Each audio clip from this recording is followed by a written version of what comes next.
nos estará facilitando toda la exposición de esta charla. Ella obtuvo su licenciatura en Química en la Universidad de Costa Rica y su maestría en Gestión de Proyectos en la Universidad Estatal a Distancia. Además, tiene una especialidad en Gestión de Residuos de la Universidad de León en España. Ha trabajado en investigación en degradación de residuos orgánicos, contaminación del agua, desarrollo de planes de gestión integral de residuos, química verde, entre otros temas. Es autora de diversos artículos, videos y libros en estas temáticas. Actualmente es académica del Laboratorio de Hidrogeología y Manejo de Recursos Hídricos de la Universidad Nacional. Por lo que a partir de este momento le cedemos la palabra para iniciar con la presente charla.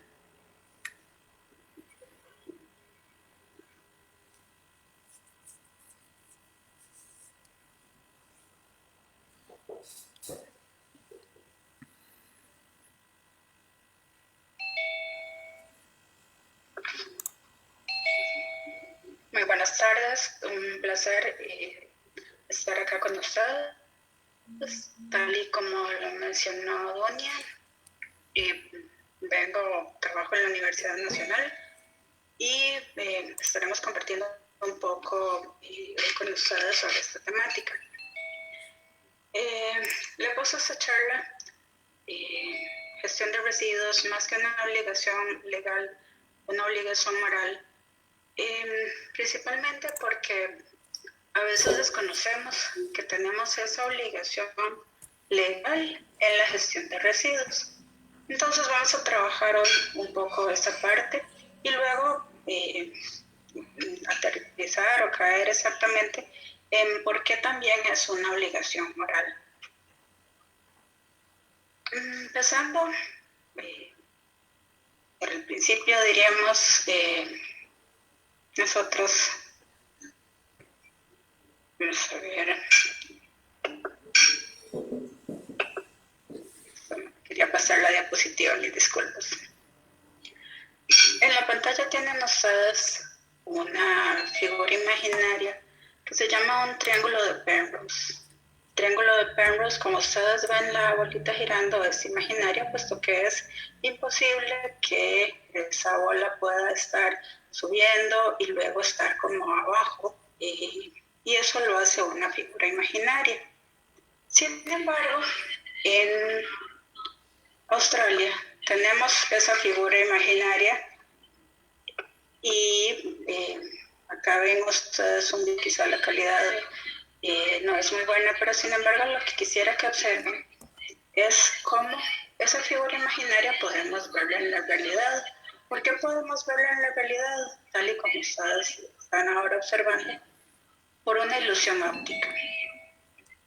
En Australia tenemos esa escultura que podemos llegar a verlo como un triángulo de Penrose, pero es estrictamente una ilusión óptica. Así sucede igual con lo que conocemos como basura. Vemos en esta imagen un poco de chatarra y basura en el suelo. Sin embargo, si nosotros observamos esto en el lado correcto, vamos a poder apreciar algo completamente diferente. ¿Qué puede irse formando ahí? Vamos a ver cómo, a partir de un poco de basura, una persona puede ver algo diferente. Tenemos entonces acá igual una ilusión óptica. Podemos ver cómo la basura se transforma en arte. Esta es una escultura que se llama Tom Murphy, es un actor. Aquí tenemos la imagen real. Es una escultura hecha por Bernard Press. Y ya vimos, es hecha con chatarra acomodada adecuadamente para poder ser una escultura de arte y pues verlo de una forma diferente. Eso es lo que entonces es importante que nosotros trabajemos en lo que es la basura y dejar de verla como basura, esta ilusión óptica que nos hace creer que es basura, cuando en realidad es materia prima en muchos casos, son residuos. Eso es lo importante que podamos empezar a trabajar, dejar de ver o tener esa máscara de la basura y transformar entonces en residuos lo que decidimos que por alguna razón ya no nos es útil. Tenemos diferentes aspectos que hacen que algo para nosotros ya no sea útil y le demos la condición de basura. ¿Qué son esos diferentes posibles características? La época, por ejemplo, en situaciones de escasez se aprovechan más los recursos. Quizá ahora que nos vemos en la obligación de quedarnos en casa, hemos visto cómo se aprovechan una serie de recursos que antes tal vez no lo manejábamos, así como la ubicación en comunidades rurales, donde es más difícil que obtengamos ciertos recursos, tal vez vamos a poder manejarlos más adecuadamente, o inclusive es más fácil aprovechar, por ejemplo, los residuos de comida, ya sea alimentando animales que se suelen tener, o bien en procesos de compostaje. También el Estado, antes era muy común que hubiesen zapateros, por ejemplo, arreglando zapatos, ya eso ha dejado de ser tan común. El precio de la reparación ahora inclusive supera a veces el precio de diferentes zapatos, por ejemplo. También el nivel de ingresos es otra condición. Zonas de mayores ingresos suelen descartar más materiales e inclusive ya se ha visto esto comprobado mediante mediciones, y lo que son preferencias personales. Algunos objetos se guardan por diversas razones, alguna de ellas puede ser el hecho de que sean coleccionables, o bien razones emocionales, por ejemplo, que hacen que se conserven. Entonces, todas estas condiciones pueden hacer que un objeto para nosotros ya no sea útil. Lo importante es no tener esa máscara o esa ilusión de que ese objeto es entonces basura, sino el poder apreciar el objeto como una materia prima. Hace mucho tiempo, en otras épocas, se tenía, por ejemplo, pocos residuos, y estos el suelo los asimilaba, o los ambientes biológicos los asimilaban. Luego, conforme pasaba el tiempo, vamos a tener un poco más de residuos que hoy en día inclusive se conservan como parte de la historia, el arte precolombino, que en su tiempo eran vasijas, y para ellos, para nosotros ahora, son objetos de gran valor arqueológico. Luego vino la Revolución Industrial y teníamos una serie de residuos mayores que ya empezaron a ser más difícil de asimilar. En el siglo XX ya tenemos pues una mayor cantidad también, ni qué decir en el siglo XXI, y eso ha ido cambiando entonces la condición de los residuos. Acá tenemos un estudio realizado donde a finales del siglo XIX tenían el principal residuo era polvo y cenizas, y hoy en día hemos pasado a que el principal residuo es, en este siglo XXI, los residuos orgánicos. Es de suma importancia tener esto en cuenta. Tenemos que los residuos orgánicos son aproximadamente más del 50 o alrededor del 50% de lo que nosotros descartamos, y es un residuo que puede ser aprovechado de múltiples maneras. Algo importante también es considerar la historia, no solo el tipo de residuos que se generaban, sino también en el manejo. Por ejemplo, desde los años 3000 a.C. ya se empezó a trabajar lo que hoy en día podríamos conocer como rellenos sanitarios, que se hacían agujeros en creta para la basura. Desde los años 2000 a.C. se empezaron a desarrollar métodos de compostaje, y muchas personas hoy en día ni siquiera pueden tenerlo en sus casas. Desde el año 500 a.C. en Atenas se dictan las primeras legislaciones para indicar que la basura debería estar bastante lejos. Después de Cristo, en 1500, se ve cómo la basura afecta a las personas. Vamos a ver que se mueren 25 millones de personas en tan solo 5 años, producto de el mal manejo que se dio con la peste negra también de la basura. Y se introducen entonces los recolectores de basura debido a esta situación.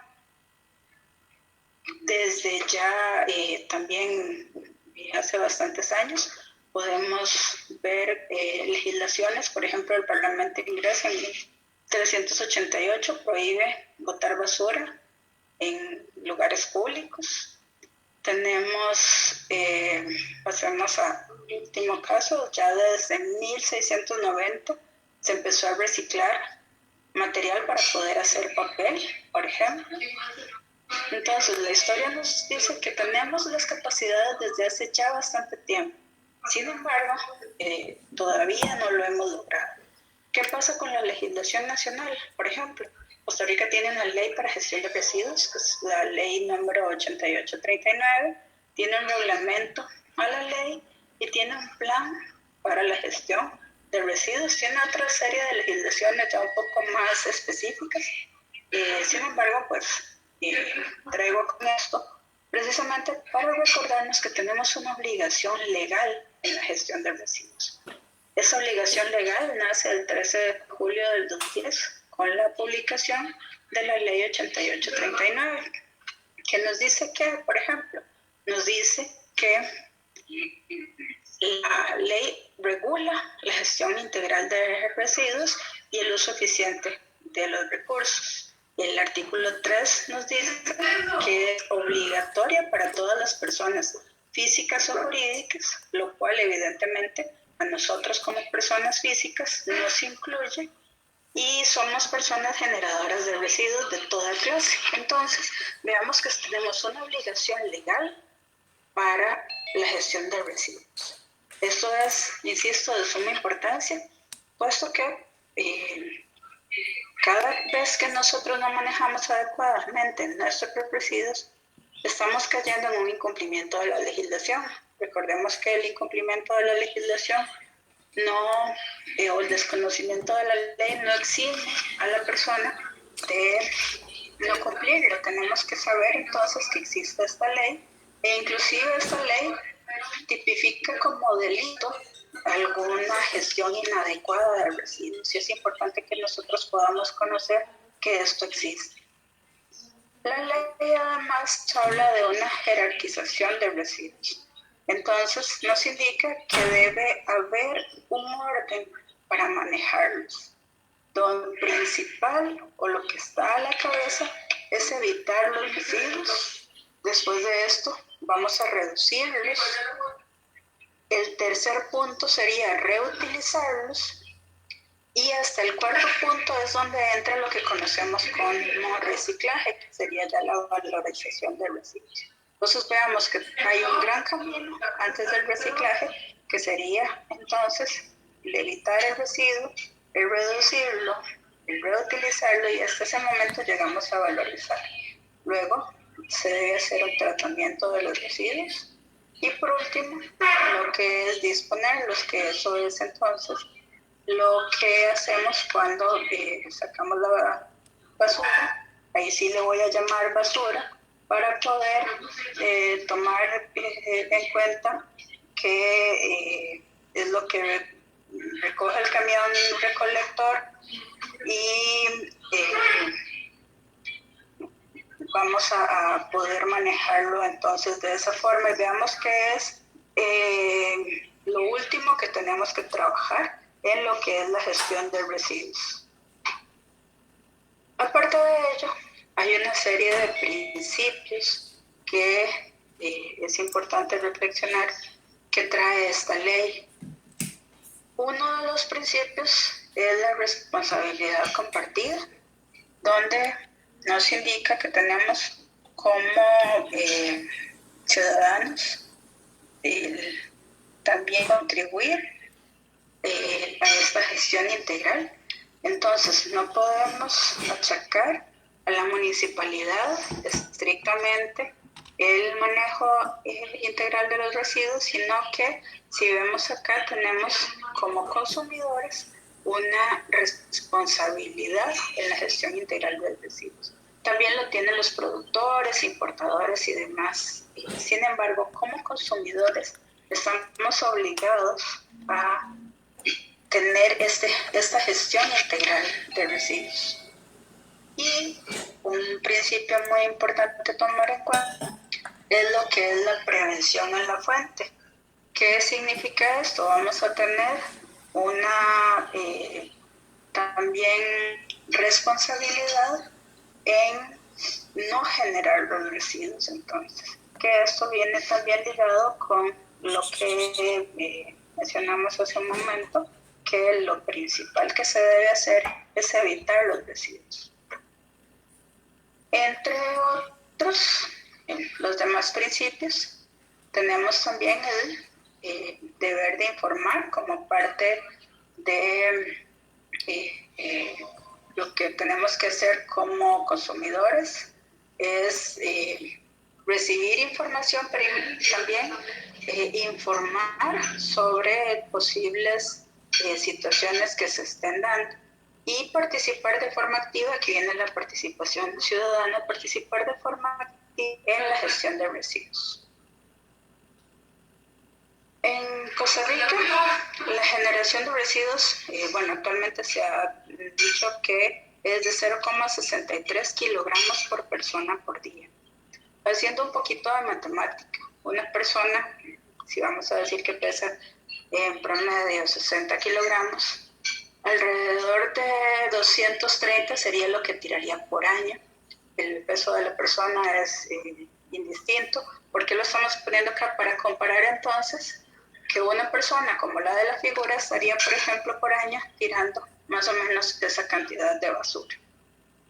Entonces, si por ejemplo esa persona tiene 23 años, ¿qué pasaría con toda la basura que ha tirado durante su vida? Serían alrededor de 5,000 kilogramos, que si pudiéramos verlo en una imagen, sería como ver a esa persona y la cantidad de basura que va a tener hasta el momento que ha depositado sería esa cantidad. Imagínense si uno tuviese esa cantidad de basura que tener que manejarla, sería prácticamente imposible. Realmente no hay forma de que una persona pueda manejar eso en su casa. Entonces tenemos que considerar, y ahí caemos en lo que hemos hablado, que tenemos una obligación también moral para una gestión adecuada de los residuos. No solo la legal que acabamos de observar, sino una obligación moral también, porque esa cantidad de basura la hemos generado y en algún lugar está. No está en nuestro patio trasero, sino que está en algún lugar. Esta es la forma en la que actualmente estamos entonces manejando lo que generamos. Donde se dijo que lo primero que teníamos que hacer era evitar, lo estamos haciendo en muy poca cantidad y estamos, lo que es disponer, manejando prácticamente todo un alto porcentaje en la disposición. Y lo que debemos hacer es lo contrario, evitar más y disponer menos. Traigo a colación acá un poco de historia también. Así eran los camiones recolectores de Estados Unidos en Ohio en 1906.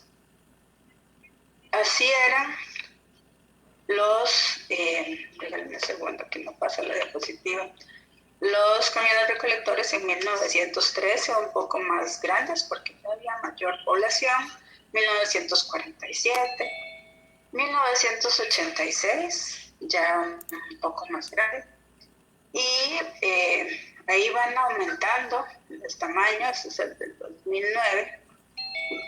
Así tenemos ahora Costa Rica camiones ya es de reciclaje para recolectar el reciclaje. Y es importante ver cómo hemos avanzado y que tenemos la posibilidad entonces de hacer una recolección adecuada de los residuos. Tenemos la habilidad, y si tenemos la posibilidad, entonces tenemos también la obligación moral de hacerlo. Si existen las posibilidades, tenemos no solo legalmente la obligación de hacerlo, sino moralmente la obligación de hacerlo. ¿Por qué razón? Porque resulta que los residuos se degradan tan fácilmente como pensaríamos. Como el camión recolector se los lleva, no nos damos cuenta qué es lo que pasa. ¿Y qué es lo que pasa? Por ejemplo, los residuos orgánicos tardan algunos poco, 2 días, por ejemplo, en degradarse. Hay otros que llegan a tardar hasta 4 semanas, la mayoría en promedio. Sin embargo, por ejemplo, una cáscara de naranja pudiera tardar hasta 6 semanas, 6 meses en degradarse. El papel, por ejemplo, tarda más o menos 1 año. Lo que son colillas de cigarro que están hechas de celulosa tienden a tardar 2 años. La goma de mascar, el chicle que conocemos, llega a tardar hasta 5 años. Latas de aluminio, si están en condiciones de humedad adecuadas, empiezan a herrumbrarse y llegan a tardar 10 años más o menos. Tetra Pak, ahí vamos viendo cómo va aumentando. ¿Cuál es el problema de esto, por ejemplo? Regreso al aluminio.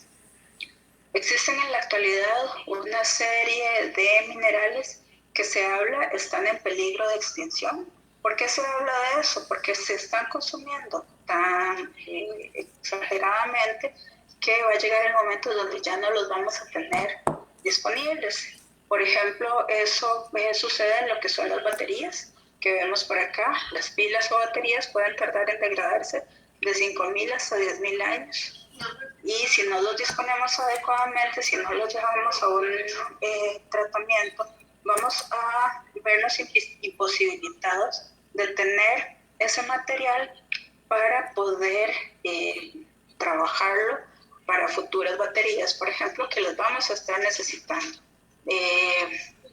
Podría alguien decirme, por ejemplo, bueno, yo no utilizo baterías, sino que utilizo electricidad. Sin embargo, recordemos que las baterías no son solamente eso que poníamos antes en los radios, sino que las baterías son también lo que tenemos en nuestros teléfonos celulares, en una computadora tenemos también batería, en una serie de otros dispositivos vamos a tener distintos tipos de baterías que debemos considerar tienen metales que están en peligro de extinción, están en peligro de que no los podamos volver a obtener y son necesarios para crear todos esos dispositivos.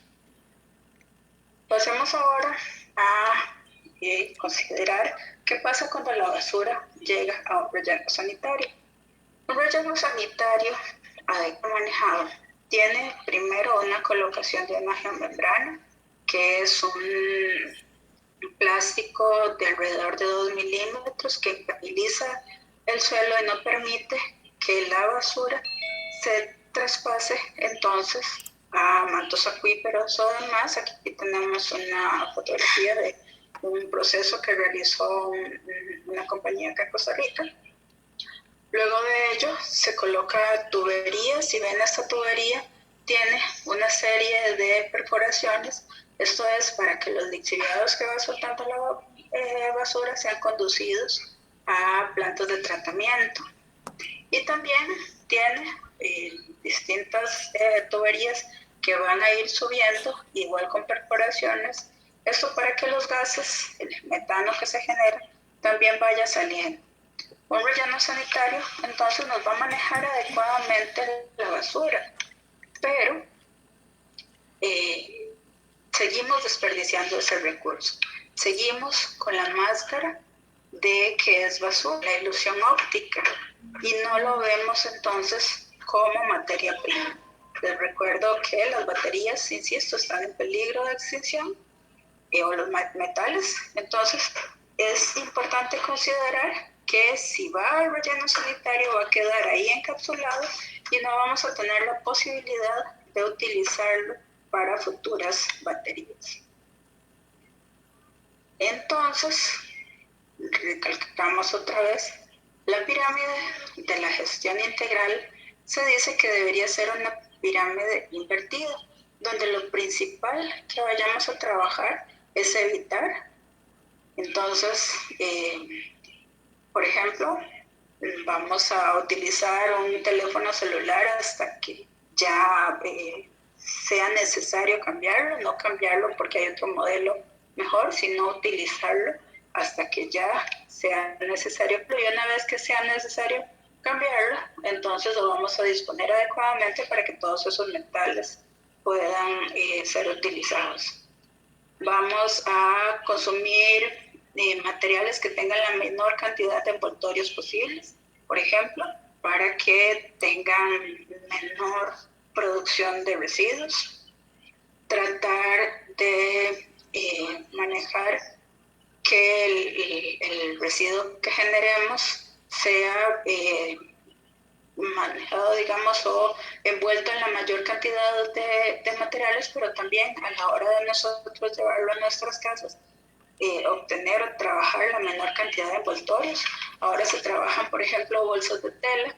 Tenemos que saber cuál bolsa escoger, no escogerla solo porque es de tela, sino considerar que debe tener una alta vida útil. Todo eso debemos manejarlo, no sea que estemos empezando a generar residuos de textiles en lugar de plástico, que también van a ser residuos difíciles de manejar.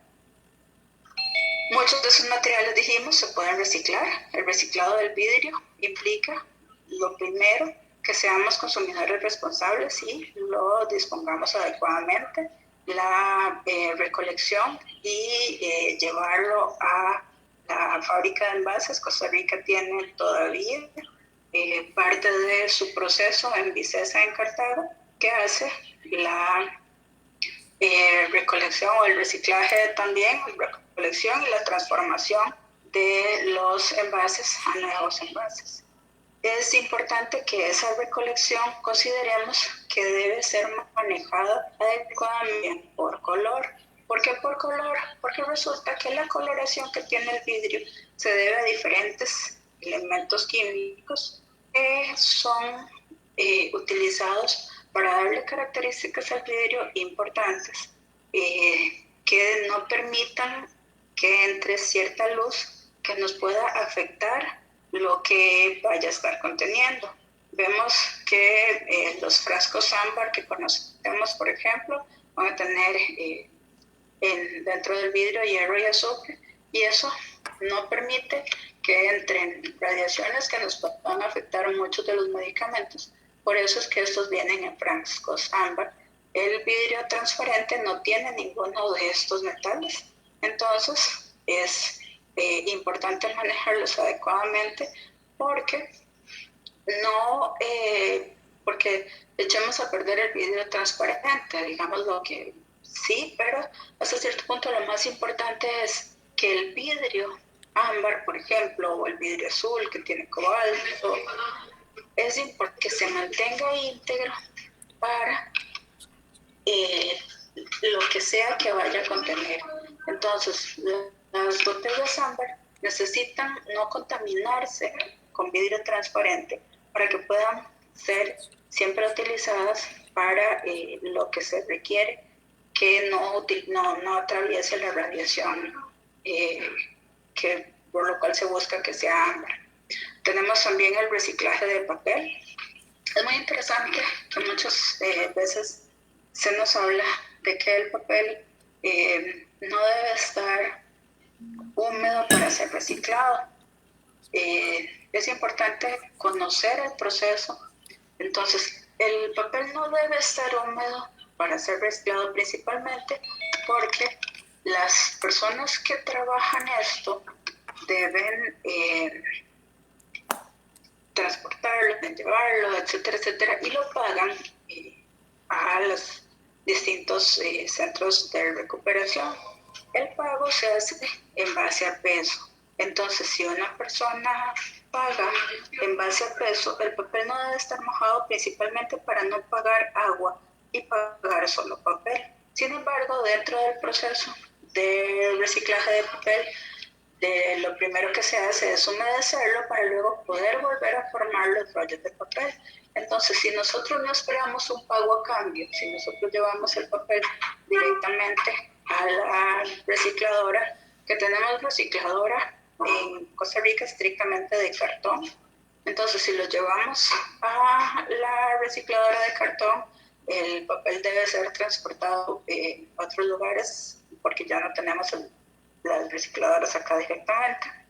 Entonces, vamos a requerir llevarlo, lo podemos llevar húmedo, porque el proceso no requiere que esté seco. Pero si vamos a llevarlo a un centro de acopio donde ellos deben, o para su subsistencia, deben venderlo, ahí sí necesitamos llevarlo seco para que ellos puedan trabajarlo adecuadamente. Otro proceso es el reciclaje del plástico.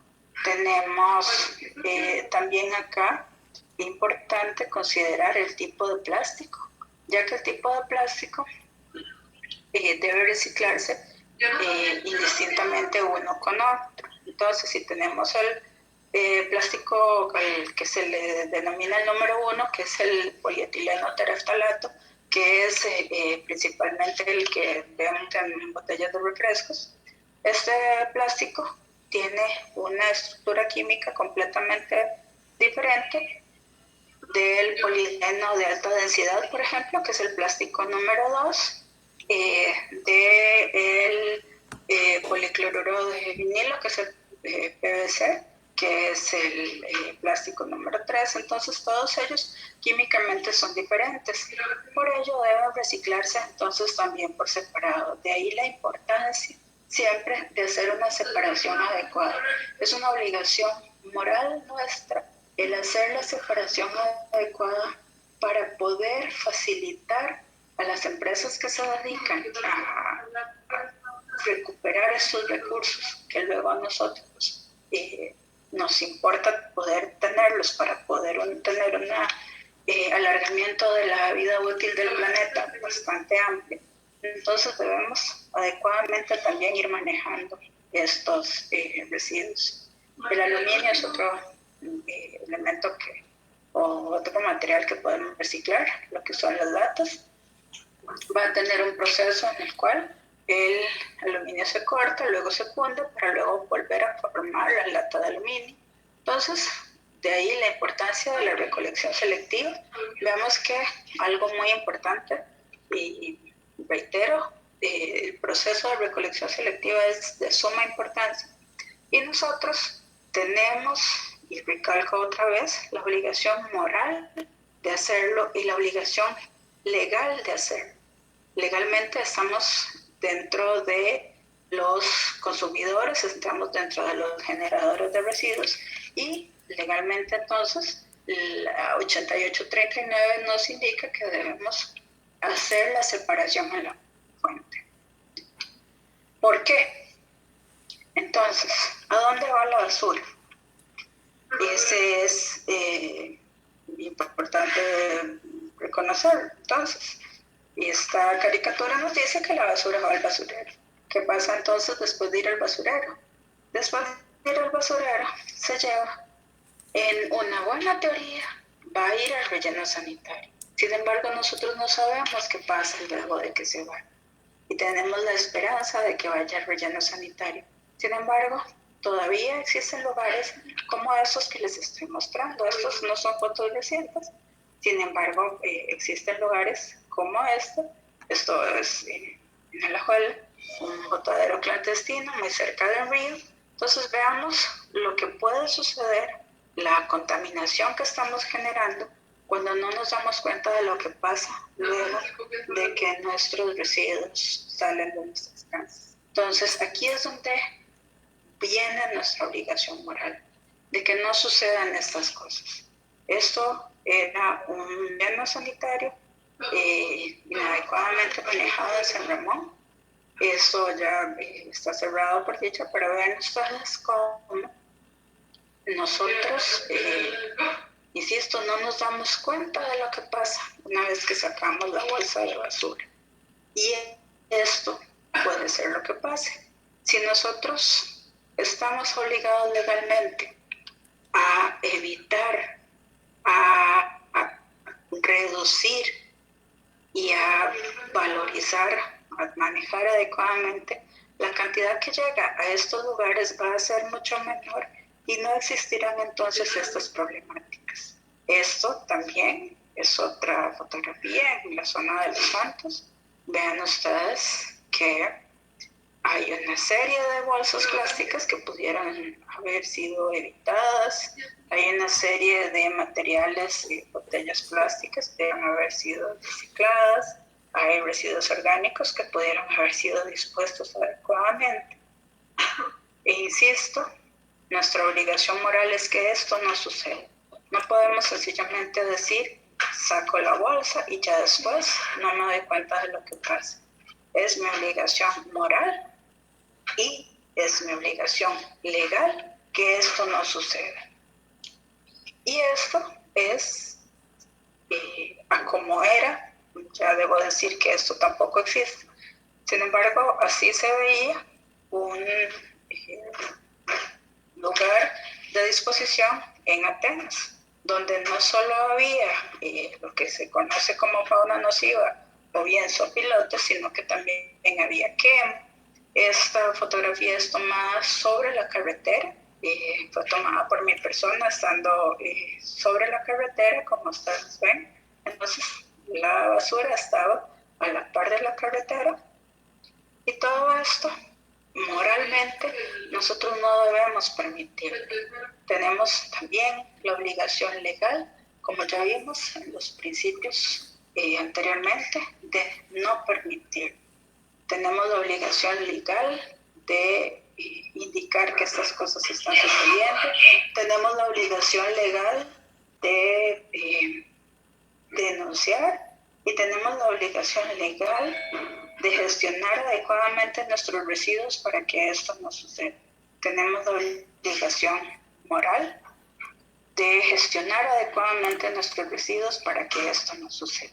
Y entonces, de ahí que le di el título a esta charla, gestión de residuos, más que una obligación legal, una obligación moral. Y bien, eso sería todo. Les agradezco mucho. Donia, les doy la palabra.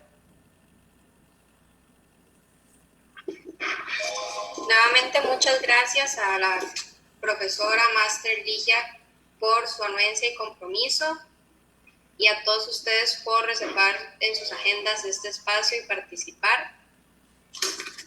De parte de la comisión organizadora, les extendemos un profundo agradecimiento a todas las instancias que colaboraron para que esta actividad fuese posible.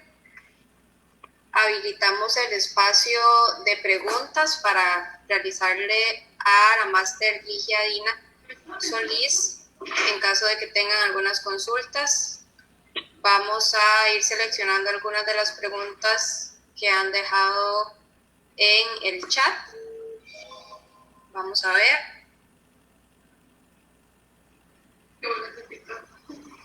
Catherine Arrieta quiere saber cuáles son los residuos que se procesan en Costa Rica.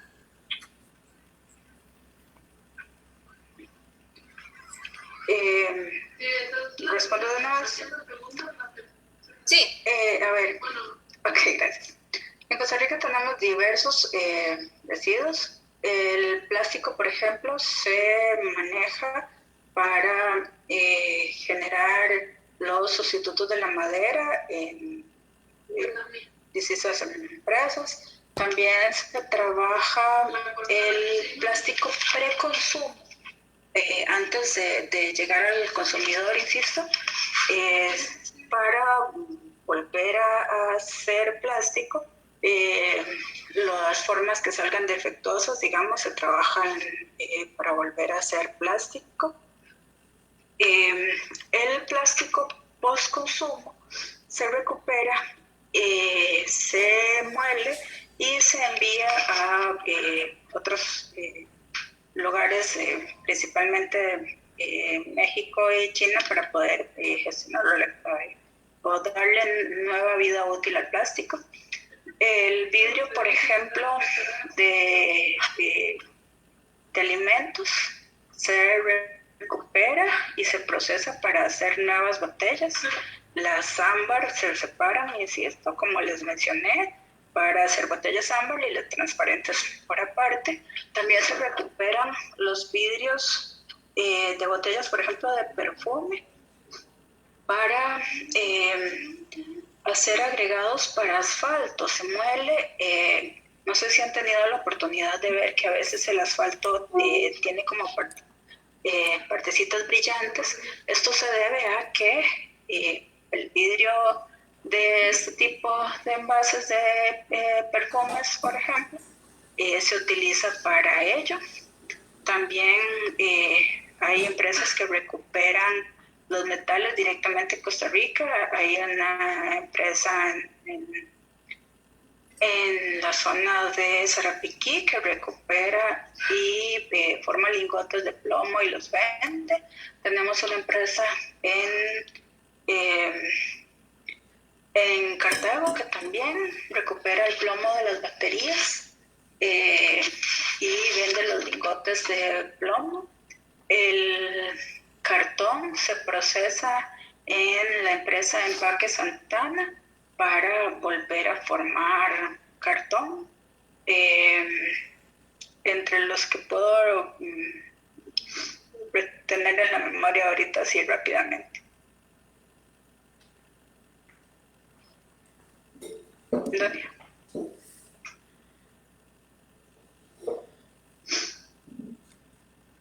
Excelente, muchas gracias. Otra de las preguntas va en la línea de los plásticos. Dice Nancy, tengo entendido que los plásticos que se pueden reciclar en el país actualmente son los tipo 1 y 2, pero he escuchado diferencias con respecto al número 4. Algunas personas dicen que sí, otras personas dicen que no. ¿Este tipo de plástico, el número 4, sí se recicla en el país? Esa sería otra pregunta. Okay. El número 4 es el polietileno de baja densidad. Hay empresas que pre-consumo pueden volver a formar bolsas plásticas con el polietileno de baja densidad. Entonces sí se recicla principalmente pre-consumo. El post-consumo es un poco más complejo porque hay que tener un adecuado manejo. El post-consumo, lo que se suele trabajar en ciertos lugares es dirigirlo para coprocesamiento. El poder utilizar la energía de este tipo de plásticos post-consumo para las empresas fabricadoras de cemento, que entonces aprovechan esa energía, y es otra forma de valorizarlos, que está un poco más abajo en la cadena, pero dado que, como lo mencionan, digamos, no necesariamente todo el 4 o inclusive el mismo 2 se puede reciclar, entonces se trabaja esta otra ventaja que sería el coprocesamiento. Ok, excelente, muchas gracias. También preguntan actualmente dónde se reciclan o procesan las baterías.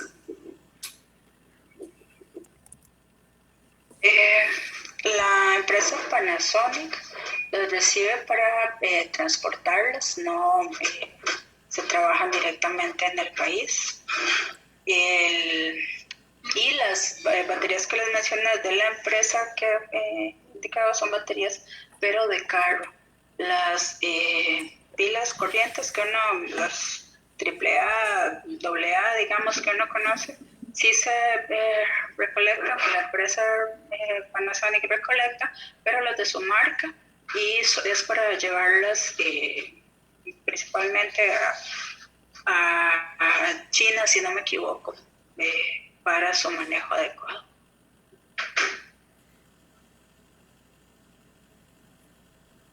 Otra de las preguntas Dice, ¿cómo ve la gestión integral de residuos de aquí a 10 años?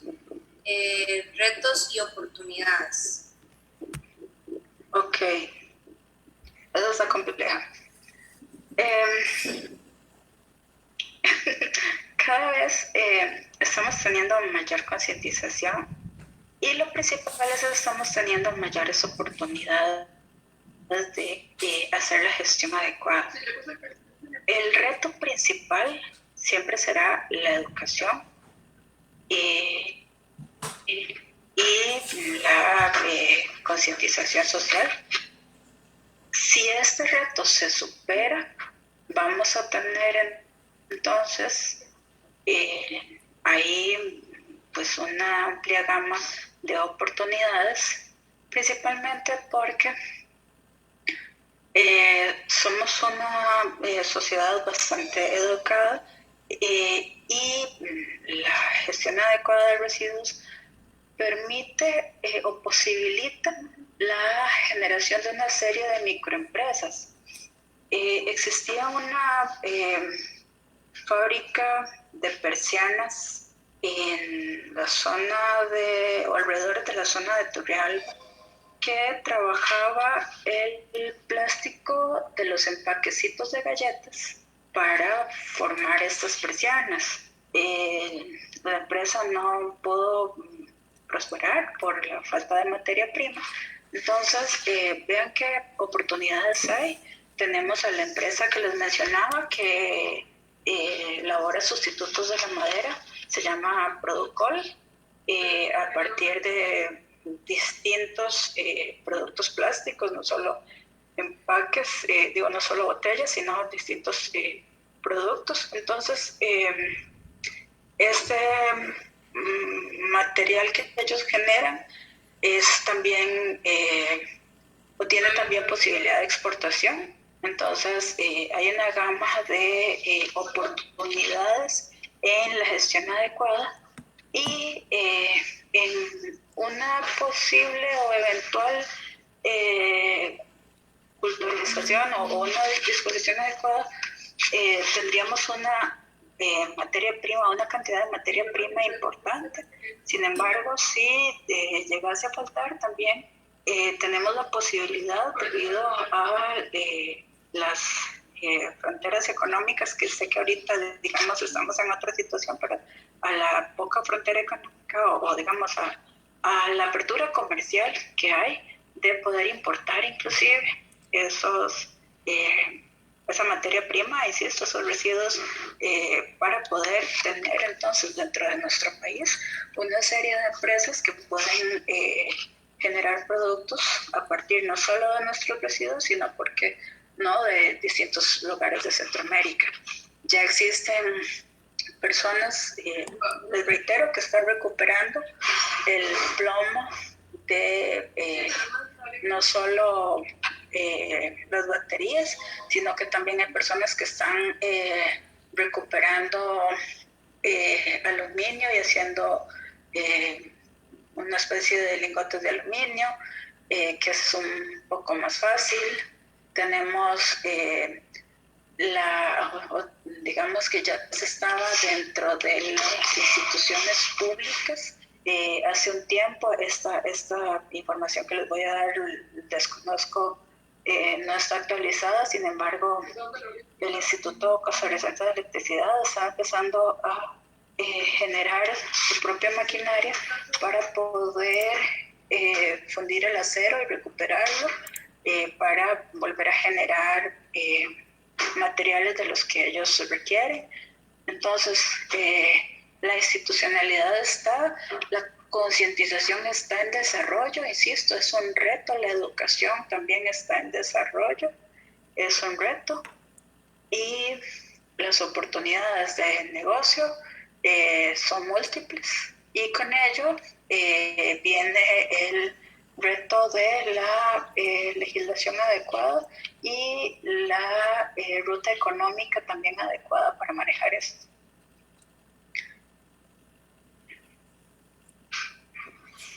Otra de las preguntas es más dirigida a la la situación de los rellenos sanitarios.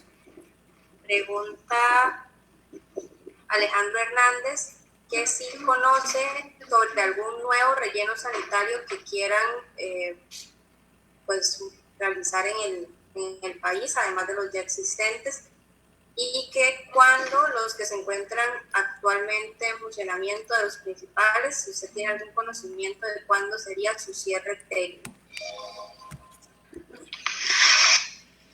A ver, el cierre técnico, principalmente de los que están en la capital, ya más bien está sobrepasado. Los rellenos sanitarios tienen algo realmente interesante, y es que su vida útil puede irse alargando debido a la compactación natural que ellos van surgiendo.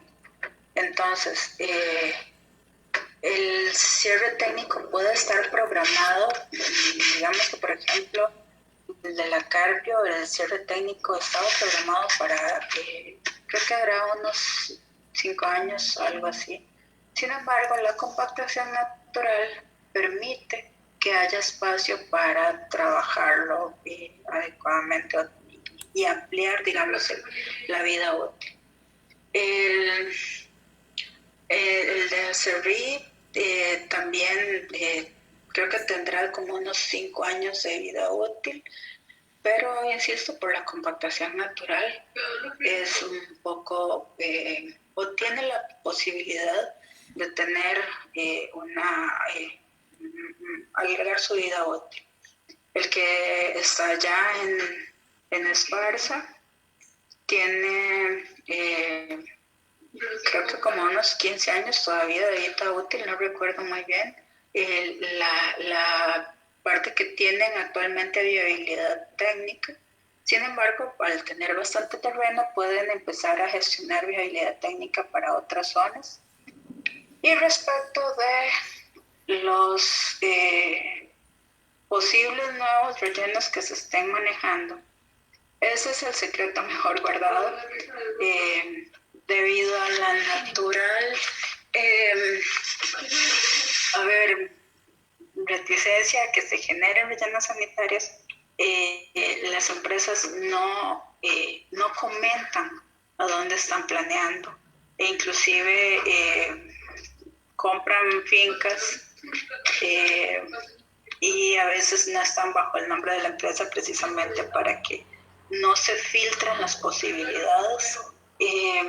Se habla de, digamos, uno en alrededores o en la provincia de Limón, y ya estaba en construcción uno en Guanacaste. Sin embargo, ubicaciones específicas es muy complejo debido a esa situación. Excelente. Floribet Bartodano nos pregunta cómo es recomendable almacenar las baterías antes pues, de entregarla a su respectivo gestor, que si en botellas o cómo es recomendable su almacenaje. Ok, puede almacenarse o lo más común que se ha estado trabajando ahora es irlas echando en una botella plástica.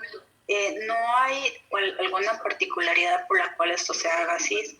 Lo importante de esto es, o lo más adecuado, digamos, de manejar, es que sea en un espacio que esté limpio y seco. Eso es lo más importante, que la batería esté limpia y seca, que no pueda haber posibilidad de empezar a hacerse filtraciones de los líquidos de las baterías.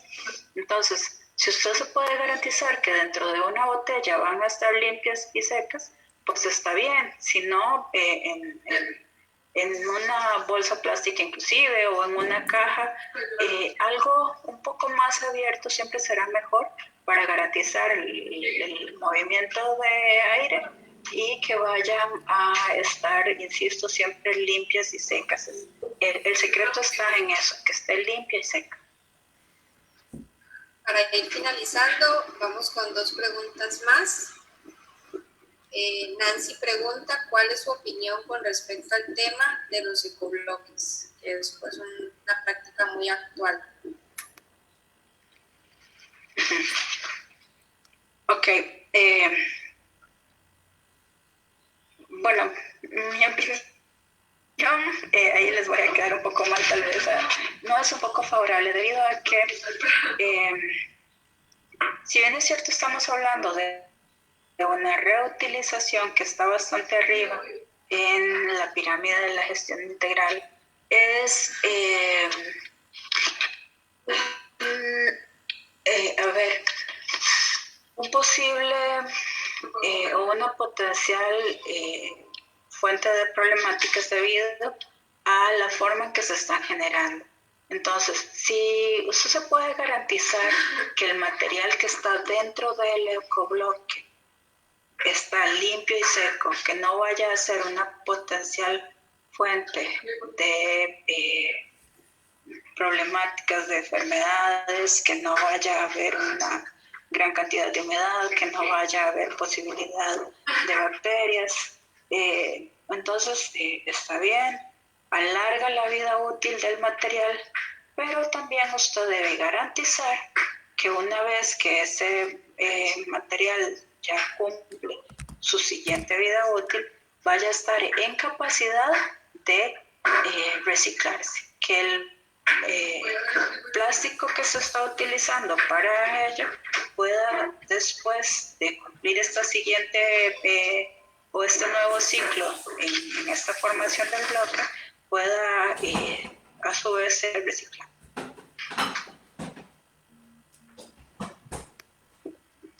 Otra de las preguntas es que si en Costa Rica existen legislaciones, por ejemplo, para reducir costos en lo que es exportación de residuos, e incluso preguntan sobre importación de residuos, que si en Costa Rica se importan residuos de otros lados, básicamente. Ok. Lo que es legislación al respecto del movimiento transfronterizo de residuos está regulado por el Convenio de Basilea. No estoy completamente segura, pero sí creo que hay movimiento de baterías por el hecho, sin embargo, bueno, estos son movimientos que son bastante onerosos. El plomo se vende muy bien, sin embargo, es bastante oneroso. Lo que importación, digamos, es un poco más difícil. Ya digo, no estoy completamente segura si se realiza. Exportación sí se realiza y se trabaja a través del Convenio de Basilea, pero principalmente, bueno, Convenio de Basilea porque son residuos peligrosos. El movimiento de otros residuos sí requiere permisos. Lo que son plásticos que se llevan a reciclar requiere permisos y sí se trabaja en Costa Rica. Reducción de costos, eso realmente no lo he escuchado. Ahí realmente le quedó mal con la respuesta de esa pregunta. Y para finalizar, la última pregunta, Kenneth Bolaños pregunta que en qué instancia y cuál es el proceso para establecer una denuncia contra botaderos a cielo abierto y pues botaderos clandestinos e ilegales. La primera instancia es la municipalidad para que actúe lo más inmediatamente posible. Aparte de ello, ya si quiere formular una denuncia legal, puede ir a cualquier tribunal, va a tener un departamento o un tribunal ambiental que va a poder ejercer. Sin embargo, bueno, le reitero, lo más importante es detener la situación, entonces acudir a la municipalidad para que digamos que hagan ya sea la recolección, que es digamos que lo principal, y si hay una reiterada situación, ya acudir a cualquier tribunal que va a tener el departamento o el tribunal ambiental. Con esto estaríamos finalizando entonces la parte habilitada para preguntas. Nuevamente, muchas gracias a todos por su anuencia. De parte de la comisión organizadora les extendemos un profundo agradecimiento. Para más detalles de la programación de toda la semana, pueden visitar las páginas de Facebook de los miembros de esta comisión, que son los que ven en el cintillo de abajo: Parque Marino, UCRC del Pacífico, UTMC del Pacífico, Puerto Limpio, Red Interinstitucional y Comunal Pro Punta Arenas. Allí se encuentra el resto de la programación semanal. Y les recordamos que a las 2 p.m., o sea, en este mismo instante, está iniciando la charla de Economía Circular en Residuos Peligrosos. A las 3 p.m. la charla Reciclaje y Aprovechamiento de Aceite Usado de Cocina. Y finalmente, para el día de hoy, a las 6 p.m., la charla Movimientos Ambientales y Participación Ciudadana en Costa Rica. Muchísimas gracias a todos y nos vemos en la próxima actividad.